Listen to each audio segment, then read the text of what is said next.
The tiered mentoring program is a huge thing for the undergraduates here to really get involved early on, and it's also just very stress-free. I think having somebody who's been in your shoes a little bit more recently is definitely helpful. I'm involved in the one at NeoMed. It's under Dr. Cease, and it's the Translational Autism Lab, so we look at dysfunction of the autonomic nervous system. Dr. Cease and the other undergraduates and graduate students in my lab have really challenged me to grow by letting me lead on a lot of different projects. And when you're the leader of a project or when you're doing something, you are kind of in control and you have to make decisions. It's a different skill set that I'm really learning by having to make decisions myself, and I think that's going to help me a lot as a physician in the future.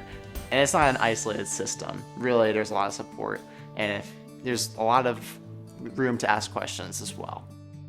So when I think about medical school and beyond and the things that I want to pursue, I think that tiered mentoring has been just a great resource.